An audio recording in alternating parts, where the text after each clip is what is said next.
Good morning, everyone, and welcome to our weekly live Q&A series from Tustin Longevity Center. Every week I sit, usually with Dr. Ellithorpe, look for questions from you, the audience, over in the chat section here, or you can email your questions into us. I have a few here emailed. Our email address is office@tlcdoctors.com. Happy Cinco de Mayo to everybody out there, and a late May the 4th. And Dr. Ellithorpe, thanks for joining us today. It's my pleasure. Should we jump right into some email questions? We get rolling? As long as they understand this isn't personal medical advice. This is general response to how I would approach any patient that came into my office. Yes. Good point. Okay. Yeah, this information we're sharing with you for educational purposes, of course. We do want you to maintain a relationship with your healthcare provider. And of course, here at Tustin Longevity Center in Orange County, we're accepting new patients, and you can make an appointment with us either in person or via telehealth. I want to mention I gave a speech Saturday night, and quite a few of those patients or people I understand wanted to make an appointment. And they were concerned about having access to me. Right, you are booked out quite far currently. We do have total of 5 They're wonderful providers here, 4 other awesome physicians. Yes. And we all work together as a team. We all approach healthcare from a comprehensive, integrative philosophy, looking at the whole patient, past, present, and future, where we're going. And we meet monthly with the doctors to discuss issues, patient concerns, approaches, any problems. And they've been here more than 10 years, pretty much everyone. So we're all pretty consistent. So if you can't wait for a later appointment with me, then you're welcome to see and get started with the other doctors sooner. Right. If anything, it's more just a preference of personality. Every doctor is, of course, different. They have their own personality, but we all share the same approach, the same philosophy. So there isn't one doctor necessarily that is stronger than another. Right. Okay, well, with that, we will jump into our first question that was emailed into us today. Ophelia, this is a couple sentences here, so let me get through it. She says she needs help. She's been having severe joint pains all over her body for months now. This includes hands, wrists, feet, neck, all over. Joints in her hands have thickened and are stiff. They throb with sharp pain. In the past, she's been told it's fibromyalgia. In the last month, she was tested with an arthritic panel and tested negative. She said she had breast silicone implants for 20 years now, and she's read that this could be an issue. She's also had half of her thyroid gland removed for over 30 years due to a benign tumor. She says she doesn't take medication for it, just iodine. I am hyperactive, but I have gotten mixed advice from different doctors regarding medicine, so I prefer the iodine. What tests do you recommend to get done to get to the root of all this inflammation? And do you have any evidence that the implants could be causing my health issues? Well, I would want to ask if her implants were silicone or normal saline. She said silicone. Silicone? Okay, so the silicone has the larger body of knowledge, documentation of potential side effects. Any foreign body in your body is abnormal. Even if you have to have it, if you need a knee replacement, and you're always at risk of developing autoimmune issues from foreign material that's inserted into your body for any reason. I would want to know her blood type. Certain blood types have a higher proclivity for autoimmune, for arthritis. The O positive, O negative bloods have more of the arthritis, even though she had a negative blood panel for a rheumatoid screen. I would want to know about her gut. Most gut disease, imbalance of the microbiome, the good bacteria, the bad bacteria, those imbalances and struggles, because we have many trillions of bacteria in our gut, and they're living beings. We work in symbiosis with each other, and if they're angry, they poop out or express toxins, okay? And these toxins may be associated with very severe diseases. These can inflame your body I would want to know her age, the age of onset. I'm assuming she's a mature, middle-aged woman, but I would want to know about her hormone status, because if you lose your estrogen and your progesterone, you are drying up more frequently. Your joints are drying up and becoming more stiff. So replacement of natural hormones would be another therapeutic. So the other thing would also be water consumption. How much water is she drinking? The vast majority of Americans are drinking other things than water. They're drinking maybe healthy green teas or other drinks like that. But your water pure consumption is half your weight as ounces every single day. And it maybe in this case, as we age, we all lose enzymes. Enzymes get depleted in production. We don't produce the repair of our body, our elastin and collagen absorption and reformation, and so we start sagging and wrinkling up. So enzymes help us to clear out old debris, inflamed areas, and usually protein consumption diminishes with aging. We just prefer simpler, cheap carbohydrates for satiation, when more than ever you should treat yourself like a newborn baby who needs lots of protein for a growing body. So all these things need to be looked at in her situation. So a complete digestive stool analysis, her estradiol, progesterone, testosterone for muscle tone and support. I would want to look at her complete thyroid antibodies for functionality. I would want to look at her specific gravity of her urine, of course her lipid profile, because remember, everything we're made of is fat and protein, and every cell membrane is 50% fat, and cholesterol is integral to the construction of healthy joints and capsules.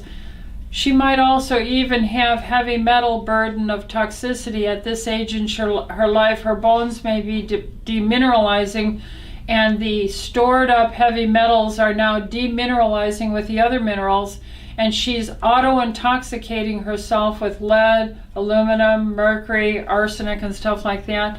So we would want to look at toxins. So there's a plethora of things that I would do with her. Right. This is really going to be a head to toe, diet, lifestyle, right, hydration, supplementation approach. Yeah. But Ophelia, I just want to say there is hope. This is something that we see a lot of, fibromyalgia, joint pain, and we are very successful when patients follow the program and listen to the doctor's wisdom on this. You can get help. If you're in the area, I would certainly suggest, if you're not already, see one of our physicians here. If you're not in the area, if you're out of state, you can look for other integrative physicians that will approach you from head to toe and look at you integratively at these things such as enzymes, hydration, food sensitivities, and food allergies. All of these will come into play, hormones, everything that the doctor mentioned. But my wife had a lot of these symptoms when she first started, before she really knew all that we did, and the regular doctors couldn't put their finger on it. She went through many tests over many months. They actually diagnosed her with rheumatoid arthritis. She was in the hospital for a few days. She got a blood transfusion. Long story short, today she is feeling great. She doesn't have rheumatoid arthritis, no more joint pain, and her energy is much better. Right. And I know we have a lot of stories like that. Yeah, we do. Now, the other thing that she could check is acam.org. Yes. acam.org is the website linked to the American Academy for the Advancement of Medicine. This is the oldest original beginning place where physicians who were fed up with standard excessive pharmaceutical imaging and surgery as the only course to take, they came together and formed the American Academy for the Advancement of Medicine in 1972. Actually, it started even before that in the 1960s, which was GLACAM, which is the Great Lakes Academy for the Advancement of Medicine. My father was involved in that, and they're the ones that said you got to have microcirculation, which diminishes with aging, and chelation therapy brought all these doctors together to say, what are we missing and not being taught in medical school or pharmaceutical emphasis? And so chelation helps even improve the joint circulation. Right, and she might be a good candidate for chelation. Inflammation is, of course, caused by heavy metals and toxins. You also mentioned microcirculation. Those joints need those capillary beds to help hydrate them. If you go on the YouTube, Tustin Longevity Center YouTube, they're there. Okay. If they're watching this, they're okay. there. And then if you hit all the videos and you go down to when I started in late 2019, I have a video on arthritis, the arthritides, and it's very extensive. It's an hour long. That might help her. Okay, good one. Okay, I have a question that came in via chat. Jennifer asks, which vitamins and minerals should be mixed together and which separate? She takes vitamin D, iodine, vitamin C, magnesium, etc. Well, all minerals can be mixed together and probably best taken with food. And the only thing I tell my patient is to separate your thyroid dosing from mineral supplements. So I wouldn't take a multi-mineral vitamin with my thyroid. Why is that? Because the thyroid has a proclivity, the thyroid medication, to bind with calcium. So I take all my vitamins in the morning, except for my multi-minerals, my multivitamin and my trace minerals. I take those in the evening, right after dinner. You have to separate your digestive enzymes. That's to be taken with or after your meal.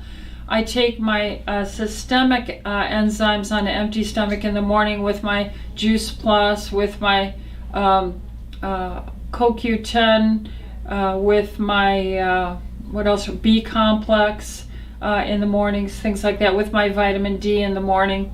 So minerals should be probably taken with meals. That would be the only advice I would give. Digestive enzymes with eating, systemic enzymes on an empty stomach, at least an hour, hour and a half before eating, because you don't want to take your systemic enzymes in and then 30 minutes later dump a load of food in, because then those systemic enzymes will not have time to be absorbed as much, and they'll start working on helping you to digest that meal. Whereas we want it to go to your joints, you know.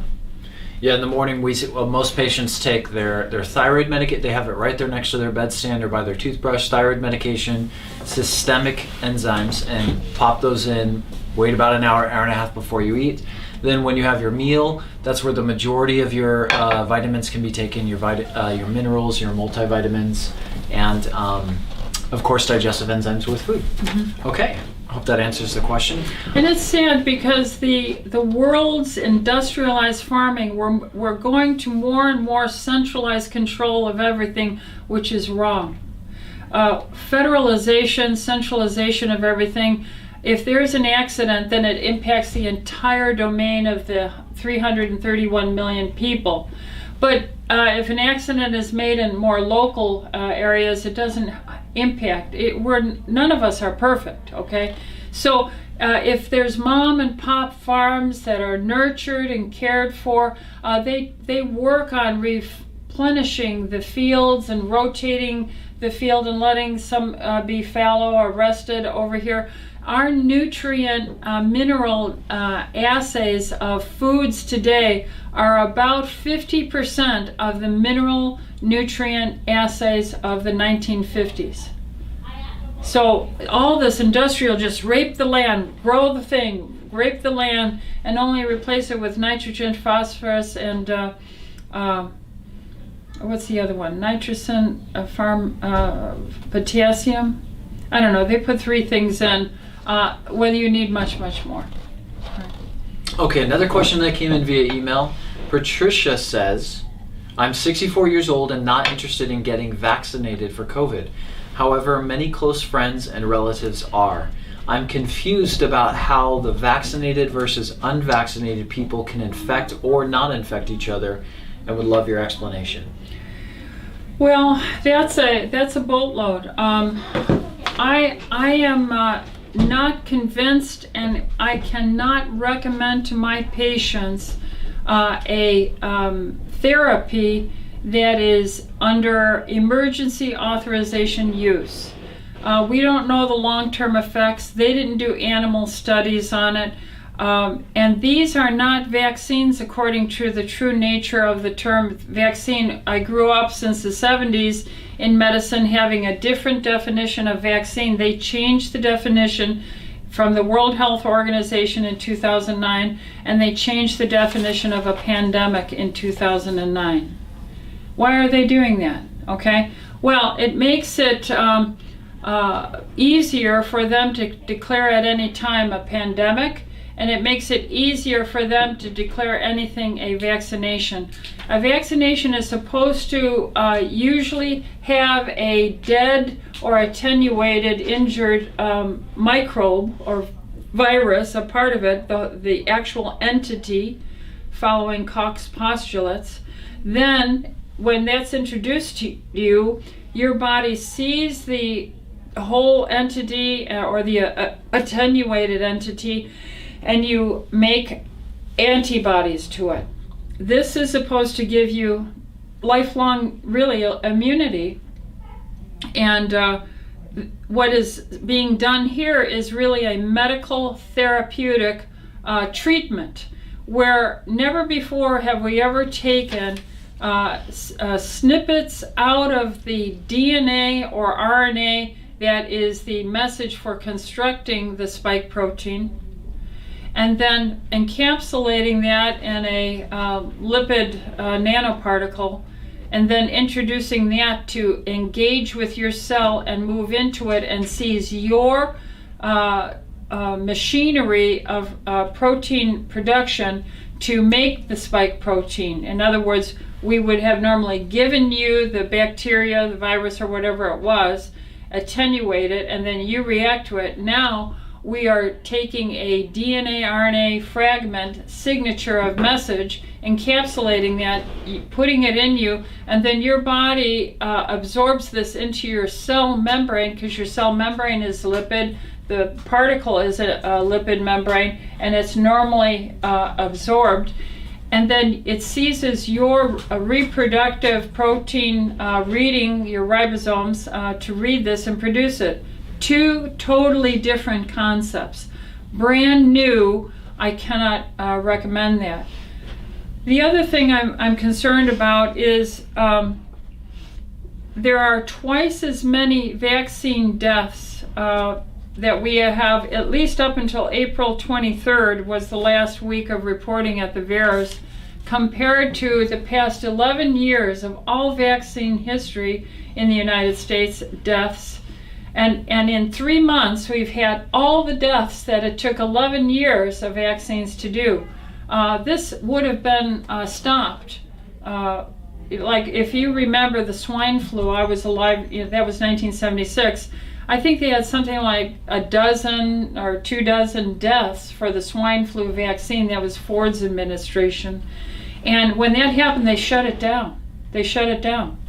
We have, somewhere nearing about 5,000 deaths in this situation.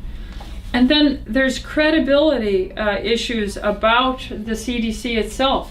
How separate is the CDC from financial pressures, influences of corporations?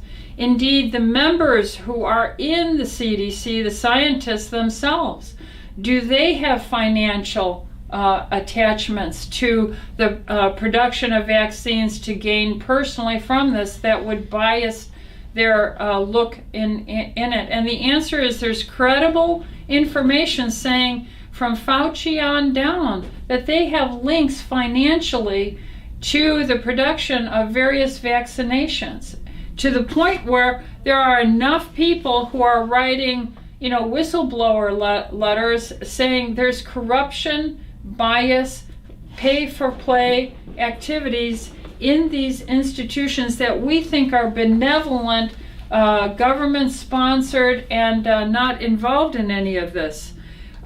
We have issues where now there's an article out there talking about April 24th in the Epoch Times, hundreds of U.S. scientists may be agents of the Chinese that are being corrupted, or they're serving Chinese CCP interests. This was published April 24th. More than 500 U.S. federally funded scientists have been flagged over suspected financial ties with China and other foreign adversaries, the National Institutes of Health says. A very disturbing article. There is a lawyer who is Robert F. Kennedy Jr., who has been very involved in environmental health protection. And his statement is basically this, quote, "The CDC is a privately owned vaccine company." I mean, that's an article that was published December 8th, 2018.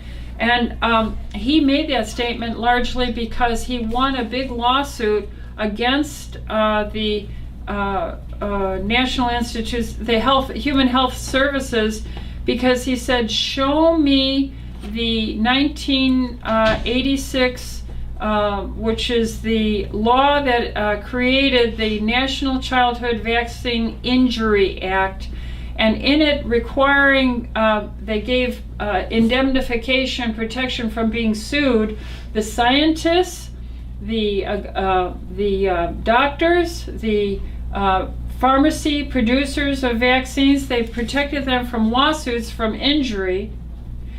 And to balance that, offset that protection, they demanded in the law that every 2 years a safety study, performance, and improvement plan be produced every 2 years since 1986.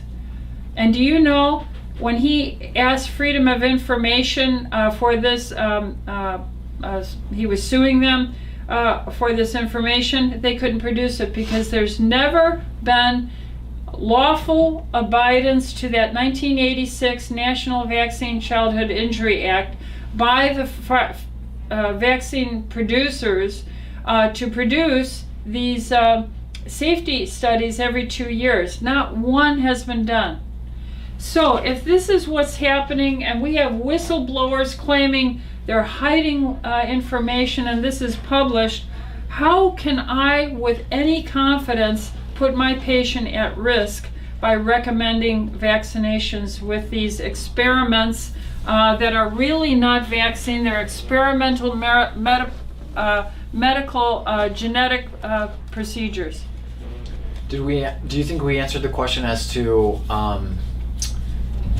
vaccinated versus unvaccinated people can infect or not infect each other? Oh, and with that, the statement on these informational sheets on the Moderna, the Pfizer, the AstraZeneca, the Johnson & Johnson, they all say that this doesn't set you in a position where you are protected from COVID, and it doesn't say that you won't be infecting other people should you have this. And this is called shedding. And so yes, the vaccinated can get reinfected with COVID, SARS-2, and yes, they can shed the virus. So why are we doing this? When we have a 99.74 overall probability of not having any serious or fatal impact from the SARS, certainly this applies to all of just our elderly and then our immunocompromised comorbid people. and the infection fatality rate was averaged at 0.26, and the flu season is 0.13.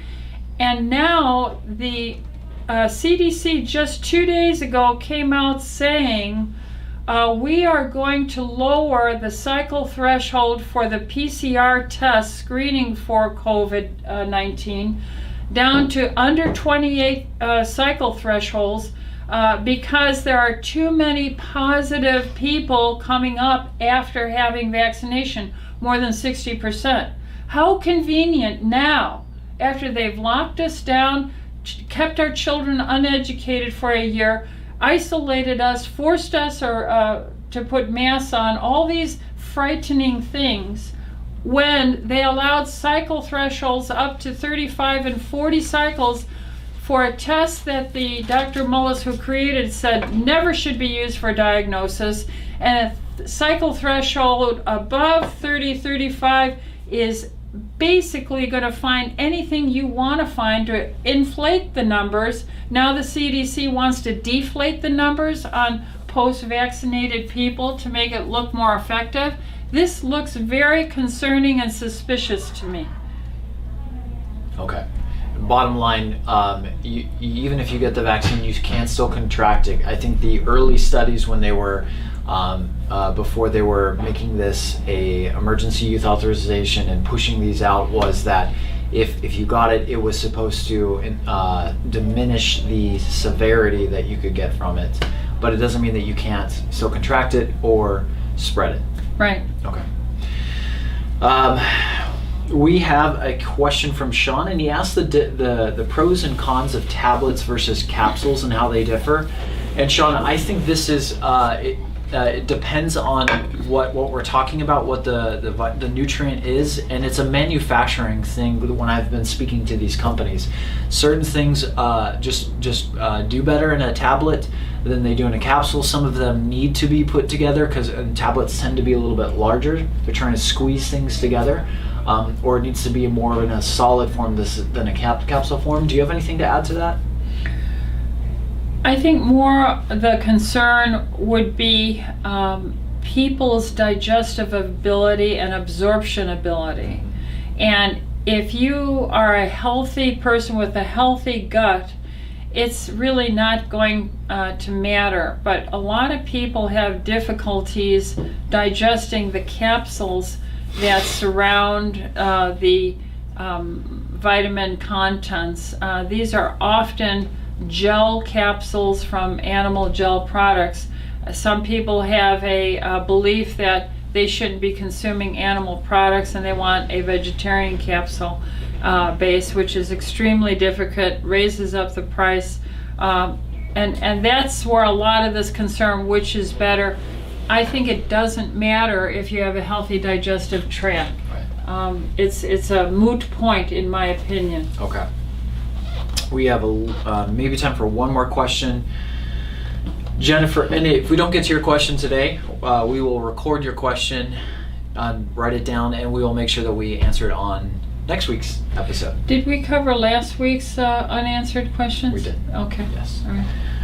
Jennifer asks, when recovering from a medical condition that caused weight loss and trying to regain, what are some examples of healthy carbs that can help with the needed weight gain?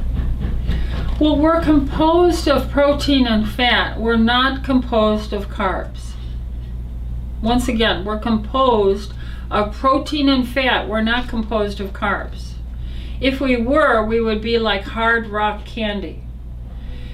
So really, the highest density caloric item is fat. There's 9 calories per every gram of fat, and there's 4 in protein and 4 in carbohydrates. So I would move to a more ketogenic type diet, which is heavy in fat. 70% of the consumption is fat, maybe 20-25% is protein, and 5 or 10% is carbohydrate. Of the naturally occurring complex carbohydrates you would find in sweet potatoes, beets, yams, nuts and seeds like that have a very slow breakdown yielding of their sugars. But people, you don't have any need for carbohydrates. There are no nutritional requirements for carbohydrates, sugar or fructose. Zero, nada, nothing. We have an essential minimum requirement of fat and protein. So don't cut the fat off your steaks, your pork, your fish. Eat the fatty fish like salmon, crab, lobster, shrimp, and enjoy the cooking it in butter or lard or beef tallow or suet, and enjoy avocado, which is a heavier fat vegetable, seed vegetable.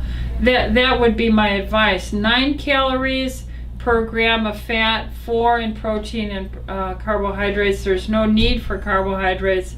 But if you're eating carbohydrates, keep them the complex carbohydrates you see in more of the root vegetables. There's a lot of issue with phytates, tannins, oxalates, and lectins in the vegetable kingdom. And they can react with your body, and it's different for different people. Animal products don't have this, so one of the biggest ways to really gain weight is to gain it so that you're getting muscle and protein, and keep the carbohydrates more to like a 20% range, 25% range with the complex ones. Okay, great answer. And that is all the time that we have for today, folks. Thank you for joining us and tuning in. I know there's some questions that did not get answered. We will make sure to cover those next week. We'll be here as we are every Wednesday at 9:45 a.m. Pacific, so mark your calendars down, share this information with your friends and family, and tune in then. And if you're finding this content valuable, please do us a favor and subscribe to the channel, like the video, leave comments on the video. You can provide your feedback there. That helps us and lets us know that we're connecting with you out there. Thanks so much for joining us, and we look forward to seeing you next week at 9:45 a.m. Pacific. Thank you. Great. I think